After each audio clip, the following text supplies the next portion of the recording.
Ya Bapa yang kami kenal di dalam nama Tuhan Yesus Kristus, kami mengucap syukur dan berterima kasih karena kesempatan beribadah kepadamu dan lebih daripada itu menikmati hadirat-Mu dan menikmati kebenaran firman-Mu.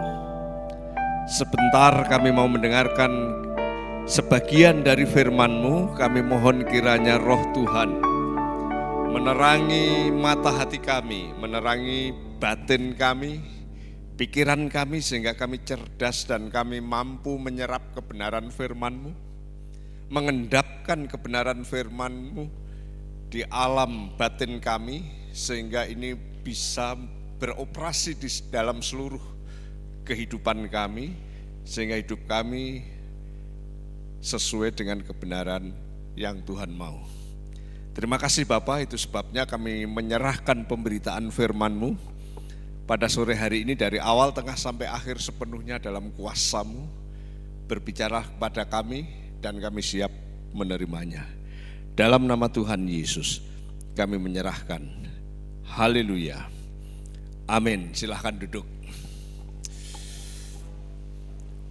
Hari ini saya akan melanjutkan khotbah saya yang terkait dengan pembenaran oleh iman kemarin minggu lalu, dan itu ada di dalam Galatia, dan pada pasal 3 Galatia di sini salah satu topik yang dibahas oleh Rasul Paulus nampaknya adalah keluarga Abraham, dikaitkan dengan pembenaran, dikaitkan dengan gambaran tentang pembenaran itu, tapi ini adalah bicara tentang keluarga Abraham atau ya semacam ya keluarga, family dari Abraham itu. Dan hari ini kita berbicara mengenai anak Abraham itu apakah hanya Ismail, Ishak, kemudian Esau, Yakub, 12 Israel. Tapi kalau kita membahas dari teks yang ditulis Paulus, anak Abraham bisa jadi karena iman kepada Tuhan. Mari kita perhatikan di dalam Galatia pasal 3 ayat 26 sampai dengan 29 itu ya. Demikian bunyi firman Tuhan. Sebab kamu semua adalah anak-anak Allah karena iman di dalam Yesus Kristus. Karena kamu semua yang dibaptis dalam Kristus telah mengenakan Kristus.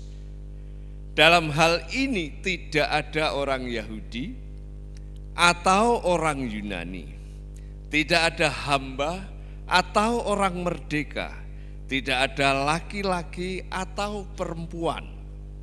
Karena semua adalah satu di dalam Kristus Yesus. Ayat 29, dan jikalau kamu adalah milik Kristus, maka kamu juga keturunan Abraham. Dan karena kamu keturunan Abraham, kamu berhak menerima janji Allah. Gitu ya. Nah, perhatikan di sini kalau kita melihat kata pertama dalam bahasa Indonesia di sini sebab, itu berarti ada yang melandasi, mendasari kenapa ini sebab. Ya. Nah, yang melandasi dari kata sebab itu tentunya ayat sebelumnya.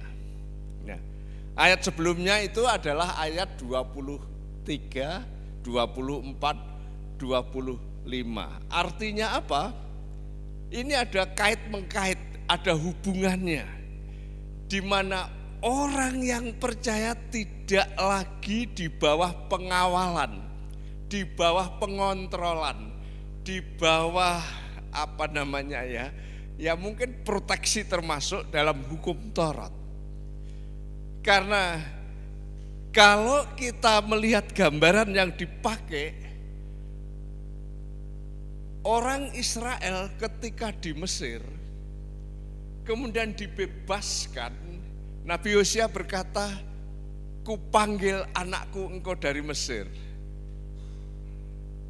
Artinya apa? Orang Israel itu ketika keluar dari Mesir itu masih menjadi anak-anak. Kemudian menjadi anak-anak untuk masuk di dalam dunia yang baru, yaitu dunia kedewasaan. Gambarannya adalah seperti itu, sehingga keanak-anakan kamu sudah berakhir, kamu sudah dewasa, dan karena kamu dewasa di situ sudah berhak menerima janji Allah. Susah dimengerti. Kira-kira begini. Bangsa Israel itu digambarkan sebagai anak Allah juga. Ketika di Mesir, jadi budak di sana, kemudian dipanggil Tuhan keluar melalui Musa, dan ini masih anak-anak, ya, masih anak-anak, sehingga perlu dikontrol, perlu diatur, perlu ada penjaganya, perlu ada pengawalnya, sampai nanti kepada satu kedewasaan. Ketika sudah dewasa, maka sudah tidak perlu dikontrol lagi, sudah tidak perlu pengawalan lagi, sudah tidak perlu itu. Dan kedewasaan itu adalah ketika dia beriman kepada Kristus. Dan ketika dewasa dia berhak menerima janji itu. Sehingga kita berpikir, kalau demikian bagaimana sebenarnya menjadi anak Abraham? Tentunya ini anak yang sudah dewasa. Dan ketika sudah dewasa dia berhak menerima warisan. Dia berhak menerima janji Allah. Bagaimana menjadi anak Abraham di situ? Nah, sebelum lebih lanjut, saudara perhatikan, klik lagi. Halo, ya. Ini ayat yang sebelumnya tadi yang saya bilang mendasari dari ayat 26 tadi. Perhatikan di sini, Galatia 23, 24, 25. Sebelum iman itu datang, kita berada di bawah pengawalan, ini pengawalan, pengontrolan hukum Taurat. Dan dikurung sampai iman itu telah dinyatakan. Jadi hukum Taurat adalah penuntun, pengontrol, pengawal bagi kita sampai Kristus datang, supaya kita dibenarkan karena iman. Sekarang iman itu telah datang, karena itu kita lihat di sini tidak lagi di bawah pengawasan, pengontrolan, pengawalan, penuntun dari hukum Taurat itu. Bingung ya, ini Pak Nur kok semakin berteologia membingungkan. Nah, kira-kira gini aja gampangnya. Ketika Israel dipanggil Tuhan, dibebaskan dari Mesir, mau masuk ke Kanaan itu masih bayi. Ya, anak Allah tapi masih bayi, belum berhak menerima warisan, masih bayi kok. Nah, ketika masih bayi itu perlu tuntunan, perlu pengawalan, perlu pengontrolan, perlu kaidah-kaidah tertentu sampai dia dewasa. Nah, pengawalan itu yang disebut sebagai hukum Taurat. Sehingga kalau saya bayangkan, kalau kita punya anak bayi, anak-anak, itu hukum Taurat itu fungsinya seperti babysitter. Ya, yang menjaga anak itu, yang menina bubukkan, dan oh ini musim minum susu. Kemudian oh ini mandi, oh ini ganti baju, oh ini. Nah itu karena masih anak-anak, jadi perlu ada babysitter. Tapi kalau sudah dewasa, apa perlu ada babysitter? Ya enggak. Tapi apakah perlu minum susu? Ya bebas saja, mau minum juga boleh, enggak juga boleh. Apa perlu mandi? Tahu maksud saya? Gampangnya gini, saya punya anak 3, saya ambil contoh yang galih saja. Waktu kecil, ya dia mungkin perlu didengar, perlu ditolong, perlu diarahkan. Nah, ini minum susu, ya minum susu. Kita mandi, dimandikan. Kemudian ganti baju, tidur siang. Kemudian semua dikontrol seperti itu. Sekarang anak saya sudah lulus dari perguruan tinggi, sudah kerja di Jakarta. Coba bayangkan kalau saya masih mendampingi, nah ayo mandi, nah ayo kira-kira gimana? Bapak ini saya kan sudah dewasa kan gitu. Betul enggak? Jangankan disuruh, nah sudah minum susu belum? Nah tadi mandi sudah. Kalau mandi anak saya waktu kecil, dia pakai sabun gini aja. Udah Pak, padahal yang disabun baru perutnya. Tapi apakah saya sekarang juga tanya, nah yang disabun hanya perutmu? Kan enggak, dia sudah dewasa. Tapi apakah perlu mandi? Ya terserah dia. Tapi dia tahu kalau mandi itu perlu, dia pasti mandi. Dia tahu kalau makan itu perlu, dia pasti makan. Dia tahu kalau istirahat itu perlu, dia pasti istirahat. Tapi sudah tidak dikontrol lagi oleh bapaknya. Itu maksudnya. Jadi bangsa Israel sebagai anak-anak dikontrol, diatur, diberi pengawalan. Hukum Taurat, supaya apa? Supaya mencapai kedewasaan iman. Ketika mencapai kedewasaan imanlah dia menjadi dewasa. Nah itu kira-kira gambarannya, sehingga sekarang iman itu sudah datang. Karena itu kita tidak lagi diawasi oleh hukum Taurat, tapi kita sudah dewasa, sudah menjadi anak-anak di dalam Tuhan. Huios, anak yang sudah berhak menerima janji Allah, yang sudah berhak menerima berkat Allah. Nah, jangan salah sangka, ini bukan menghapus tuntutan hukum Taurat, tapi ini adalah kedewasaan yang diharapkan Tuhan. Gitu ya. Kan yang minggu lalu saya memberi gambaran. Misalnya anak masih di SMA, dia mesti pakai seragam abu-abu putih, misalnya kayak gitu ya. Karena masih SMA. Kalau SMP mungkin biru putih. Kalau SD merah putih, kan begitu. Ada seragam gitu. Tapi sesudah dewasa menjadi mahasiswa, kemudian dia tetap memakai abu-abu putih atau biru putih setiap hari, kira-kira temennya bilang apa? Sekarang itu sudah enggak kayak gitu.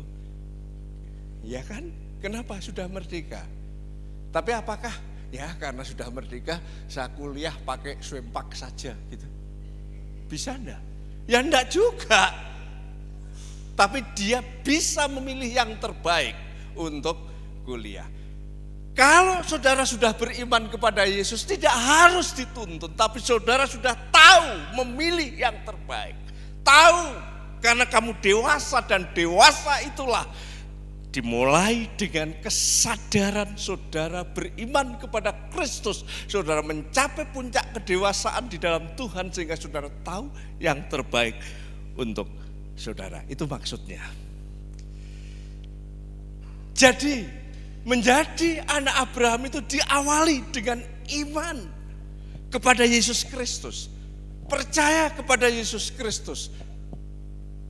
Berserah di dalam kehidupan ini kepada Tuhan Yesus Kristus. Sekali lagi perhatikan di dalam pasal 3 ayat 26-27 dikatakan di sana, sebab kamu semua adalah anak-anak Allah karena iman di dalam Kristus Yesus.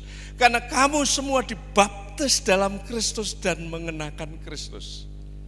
Lihat di situ yang saya tebelin, iman di dalam Kristus Yesus. Ya. dibaptis di dalam Kristus, mengenakan Kristus. Sehingga kalau kita mencoba mencermati tulisan Paulus di sini, firman Tuhan, bahwa untuk bisa menjadi keturunan Abraham, menjadi anak Abraham yang dewasa, yang punya hak secara legal untuk menerima janji Allah dan berkat Allah yang dijanjikan kepada Abraham, ada 3 unsur penting. Diawali dengan beriman kepada Yesus, dibaptis dalam Kristus Yesus, dan mengenakan Kristus. Nah, apa artinya beriman? Ya, secara sederhana adalah ketika seseorang menyadari dirinya tak berdaya, ketika seseorang menyadari dirinya ini tidak ada apa-apanya, dirinya ini ya mungkin kayak layang-layang putus yang tidak tahu arah, dirinya binasa, tidak ngerti. Dan dalam situasi yang seperti itu, tahu bahwa Yesus itu mati menebus dosa dan bangkit mengalahkan maut, berarti di dalam dia ada pengampunan dosa, di dalam dia ada semangat, potensi untuk hidup yang berbuah, potensi untuk hidup yang berkemenangan. Di dalam dia bukan hanya ada pengampunan dosa dan potensi untuk kehidupan yang berarti, di dalam dia ada keselamatan, yaitu bahasa Kristen. Kemudian saudara, oke, kalau gitu saya berserah kepada dia, saya percaya kepada dia, saya ikut dia. Itu beriman. Dan itu awal saudara bisa menjadi keluarga Abraham, sebagai keturunan Abraham yang punya potensi menjadi anak yang dewasa dan berhak menerima janji Tuhan. Kemudian ketika sudah beriman, dikatakan mesti dibaptis.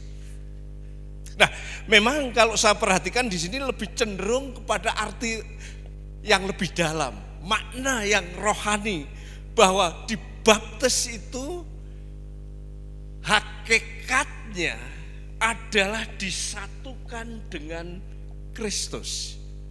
Jadi tadinya hidup sendiri yang tak berdaya, kemudian lihat Yesus yang mati dan bangkit, percaya. Tapi bukan hanya percaya, disatukan dengan dia. Nah, wujud nyatanya, gambarannya adalah baptisan air. Maka baptisan air itu ditenggelamkan. Karena bersatu dengan kematian Yesus, dibangkitkan, bersatu dengan kehidupan Yesus. Ketika katekisasi saya selalu berkata, nanti kamu akan saya tenggelamkan, untuk menggambarkan kamu sudah mati bagi dosa-dosa di dalam Kristus. Tapi tenggelamnya itu hanya sebentar. Sebab kalau lama nanti kamu mati beneran. Sehingga hanya ditenggelamkan, kemudian dibangkitkan. Kenapa? Disatukan dengan Kristus. Itu menjadi awal sebagai orang yang menjadi bagian dari keluarga Abraham, keturunan Abraham, anak Abraham yang dewasa dan berhak menerima janji Allah. Tapi bukan hanya sampai di situ. Kalau saudara perhatikan di ayat tadi, di ayat yang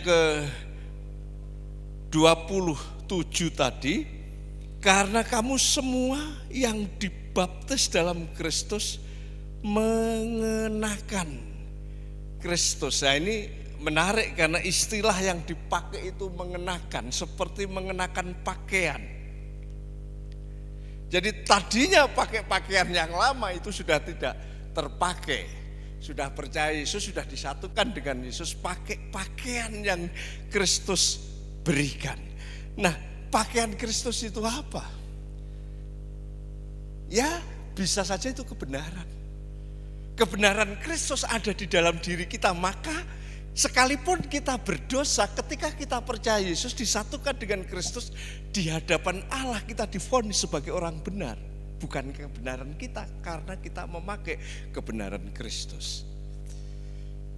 Kita juga memakai pakaian Kristus yang berupa apa? Kasih. Orang berdosa sebenarnya sejatinya tidak bisa mengasihi orang lain, apalagi mengasihi Tuhan. Kita hanya bisa mengasihi diri sendiri. Tapi ketika kita percaya Yesus, ketika kita disatukan dengan Yesus, ketika pakai pakaian Yesus, kita bisa mengasihi orang lain. Ya, yang paling senang biasanya adalah kuasa. Ketika kita percaya Yesus, disatukan dengan Yesus, kita pakai pakaian Yesus, kuasa Yesus, maka setan ora doyan, demit ora nulit. Kenapa? Karena kita ada kuasa Yesus. Ini yang biasanya disukai oleh orang-orang Kristen. Tapi pakaian yang disediakan Kristus untuk dikenakan kepada kita, itu boleh dikatakan sifat karakter Kristus, termasuk kerendahan hati, termasuk suka melayani, termasuk belusukan ke sana kemari seperti Yesus. Pokoknya ketika kita percaya Yesus, ketika kita disatukan dengan Yesus, kita pakai pakaian Yesus kemana saja, maka warna kita, entah itu kasih, entah itu kebenaran, entah itu kuasa, entah itu kekudusan, entah itu kerelaan untuk melayani dengan rendah hati, dengan sepenuh hati, itu pakaian yang dikenakan kepada kita. Sejak saat itulah Anda menjadi milik Kristus. Sejak saat itulah Anda adalah anak Tuhan yang dewasa. Sejak saat itulah Anda menjadi anak Abraham yang berhak menerima janji, yang berhak menerima warisan, yang berhak menerima janji Allah kepada Abraham. Oleh karena itu bersyukurlah kepada Tuhan, karena Anda adalah anak janji ketika Anda sungguh-sungguh percaya Yesus. Anda adalah anak perjanjian ketika sungguh-sungguh kamu disatukan dengan Kristus. Anda adalah anak perjanjian yang dewasa yang berhak menerima janji itu ketika sungguh-sungguh beriman, disatukan dengan Kristus, dan memakai pakaian Kristus. Anda menjadi orang yang diberkati, tetapi juga menjadi berkat bagi sesama. Seperti Bapak Abraham yang memberkati banyak orang, seperti Tuhan Yesus yang menjadi berkat bagi sesama. Kalau Anda beriman kepada Yesus, Anda dibaptis di dalam nama Yesus, Anda memakai pakaian Yesus, Anda anak Abraham yang diberkati dan memberkati banyak orang. Bagaimana menjadi keturunan Abraham?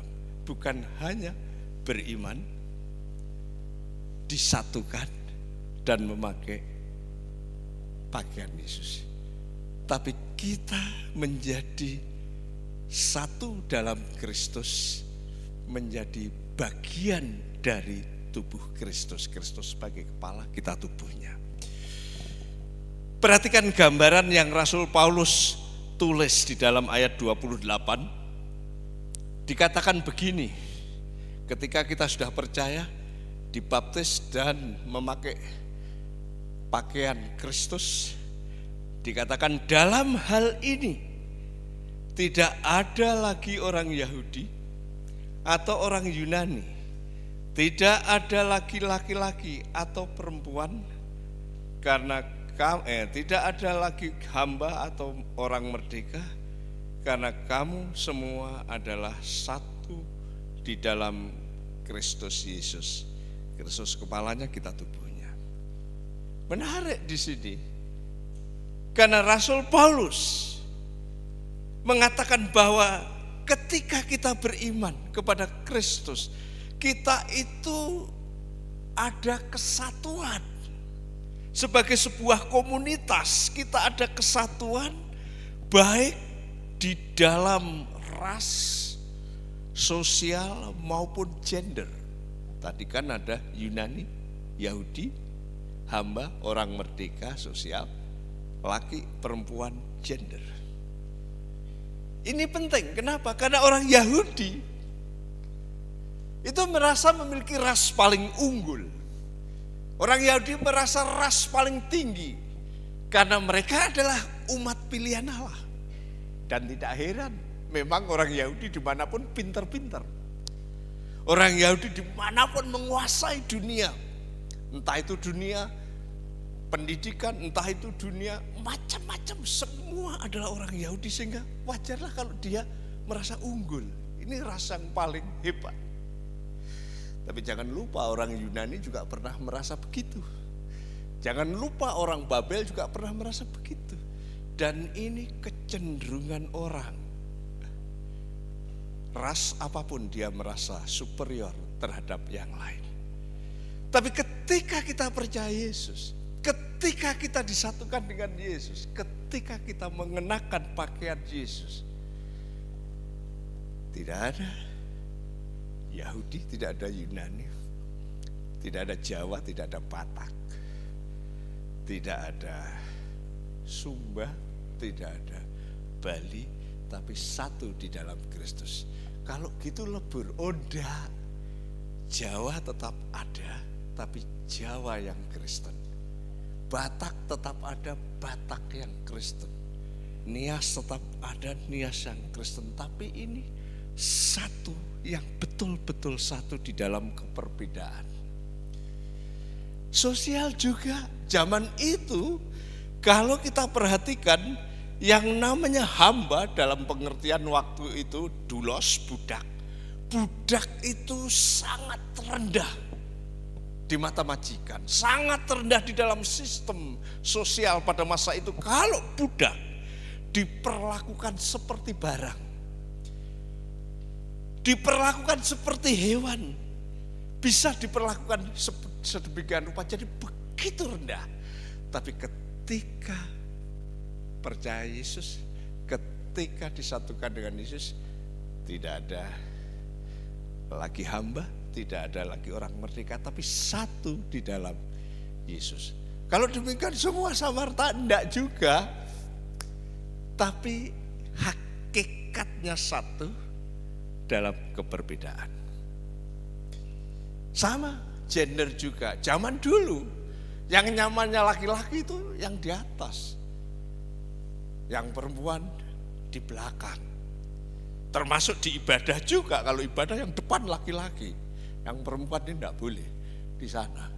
Dulu, sekarang sih enggak. Kenapa? Ya memang sistemnya seperti itu. Tetapi kalau kamu percaya Yesus, tidak ada laki-laki, tidak ada perempuan. Kalau begitu jadi satu. Bukan. Masih tetap perempuan ya perempuan, laki ya laki. Tapi hakikatnya menjadi satu kalau kita percaya Yesus. Satu tubuh tapi banyak anggota. Saya teringat ketika saya pelayanan di desa, kemudian ketika ada persekutuan di lantai gitu, tapi lantainya dikasih tikar banyak gitu, perempuan laki semua. Kemudian saya memberi kesempatan, kira-kira apa yang menyenangkan kamu ketika kamu jadi Kristen? Karena semua latar belakang non Kristen. Tapi karena saya penginjilan di sana, melayani di sana, akhirnya jadi Kristen. Dan saya itu kaget karena ada seorang ibu yang berkata begini, saya ketika jadi Kristen senang. Kenapa? Karena ketika jadi Kristen saya bisa berkumpul bersama-sama dengan bapak-bapak di ruang tamu kayak gini nih. Loh memangnya kenapa? Dulu kalau kumpulan apalagi kenduri atau makan bersama gitu, yang makan-makan bapak-bapak, yang ibu-ibu di belakang. Tapi sekarang kami bisa makan bersama, bisa. Wah itu sederhana tapi bagi saya, wow, bisa mengubah budaya di daerah situ. Karena dulu selalu di depan, di belakang. Kalau ada tamu saja dia tidak berani duduk bersama tamu menerima, tidak berani di desa itu. Hanya keluar kemudian duduk di bawah, kemudian ngaturi sugeng itu selamat datang, ini udah itu dia pergi ke belakang, kemudian bapaknya yang. Tapi setelah Kristen dia bisa sama-sama duduk sama rendah dengan laki-laki, berdiri sama tinggi dengan laki-laki, makan nasi dan minum kopi bersama-sama dengan laki-laki. Sederhana, tidak ada laki, tidak ada perempuan. Tapi apakah itu berarti menyatu? Enggak. Dalam pengertian satu tubuh tapi berbeda anggota, banyak anggota, satu tubuh banyak anggota. Nah, ini sesuatu yang menarik, ini sesuatu yang menurut saya indah. Karena bagaimana menjadi anak Abraham? Menjadi anak Abraham itu adalah percaya Yesus, dibaptis di dalam Yesus, mengenakan pakaian Yesus. Ini menjadi anak yang dewasa, yang berhak menerima janji. Anak yang dewasa yang berhak menerima warisan. Anak yang dewasa yang berhak menerima berkat-berkat Abraham. Tapi bagaimana menjadi anak Abraham? Menjadi anak Abraham itu satu di dalam Kristus, berbeda di dalam hakikat, berbeda dalam bagian-bagiannya. Satu tubuh, banyak anggota. Dan ketika itu terjadi, maka kamu menjadi orang yang dewasa di dalam Tuhan, dewasa di dalam iman, dewasa sebagai anak-anak Abraham, dan itu yang akan menerima janji.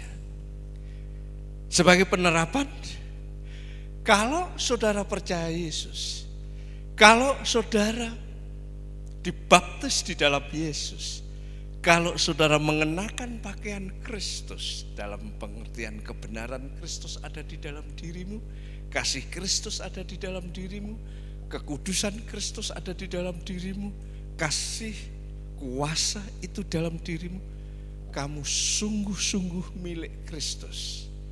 Kamu satu tubuh dengan Kristus sebagai kepala. Mungkin ada yang jadi tangan, ada yang jadi mata, ada yang jadi telinga, ada yang jadi kaki, berbeda-beda. Tapi satu tubuh di dalam Kristus. Dan itulah anak-anak Abraham yang diberkati. Anak-anak Abraham yang berhak menerima janji Allah. Anak-anak Abraham yang berhak menerima warisan dari Allah. Oleh karena itu, ketika kamu menjadi bagian tubuh Yesus, karena percaya, dibaptis, dan mengenakan tubuh Kristus, jangan lagi membeda-bedakan sesama anak Tuhan dalam bergaul maupun bersekutu. Ya, saya hanya bergaul dengan sana karena volumenya sama. Saya hanya bisa kerjasama dengan sana karena atmosfernya sama. Tapi di sana enggak bisa. Jangan lagi.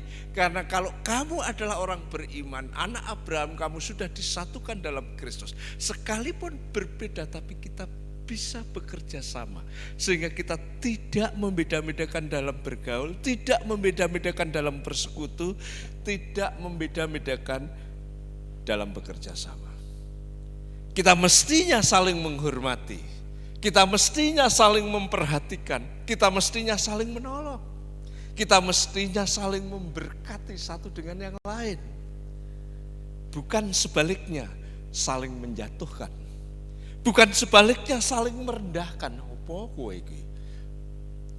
Bukan sebaliknya saling menjauhi, apalagi saling menggigit, saling menendang, dan saling bertengkar. Itu sudah tidak anak-anak Abraham, itu sudah tidak orang yang beriman, yang disatukan dengan Tuhan, yang memakai pakaian Kristus. Sebaliknya kita mesti bergaul, bersekutu, bekerja sama, maju bersama melayani Tuhan, maju bersama menjadi berkat bagi orang lain, maju bersama untuk kemuliaan Tuhan. Sehingga dunia mengenal kita anak-anak Tuhan, kita anak-anak Abraham yang menjadi berkat bagi sesama. Kita berdoa.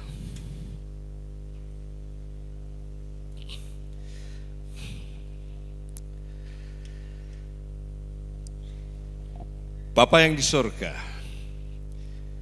Bapa yang mengasihi kami, kami sungguh berterima kasih kepadamu karena kebenaran firman Tuhan yang Engkau percayakan dalam surat Galatia yang ditulis oleh Rasul Paulus yang menolong kami mengerti sejatinya janji Allah kepada Abraham dipercayakan kepada keturunannya, yaitu Yesus Kristus. Sehingga orang yang percaya Yesus, orang yang disatukan dengan Yesus, orang yang memakai pakaian Yesus, orang itu menjadi anak-anak Tuhan yang dewasa, yang berhak menerima janji Allah, yang berhak menerima berkat Allah.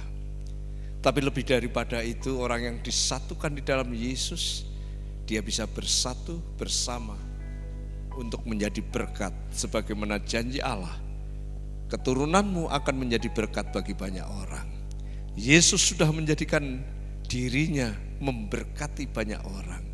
Maka biarlah kami, baik sebagai pribadi, sebagai gereja, kami bukan hanya menikmati berkat daripadamu, tapi kami bisa memberkati orang lain. Di dunia sana ada banyak orang yang menjerit karena kesulitan. Ada banyak orang yang menangis karena kekurangan.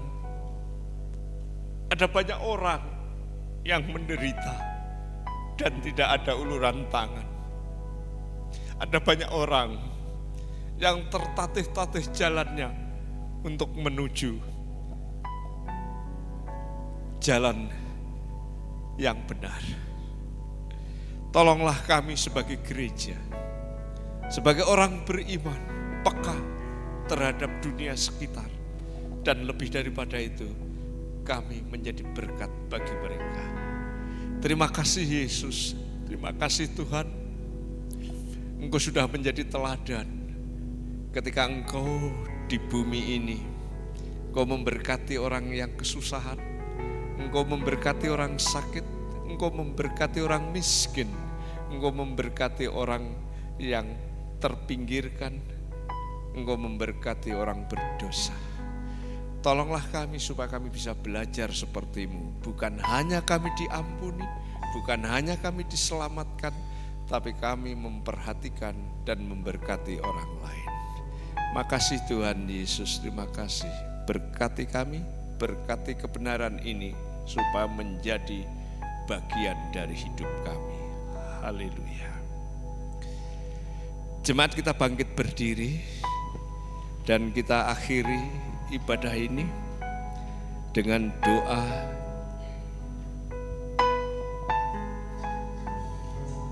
Kiranya berkat Allah berupa firman Tuhan yang diuraikan hari ini, penyertaan Tuhan, janji Tuhan, kiranya akan mengiring di dalam setiap langkahmu, sehingga sekeluar dari tempat ini engkau diberkati dan jadilah berkat bagi sesama. Seperti Abraham memberkati orang di sekitarnya, seperti Yesus memberkati orang di sekitarnya, jadilah berkat di tempat kamu berada. Dalam nama Tuhan Yesus. Amin.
Dan ambil waktu teduh dan mohon berkat yang dari Tuhan.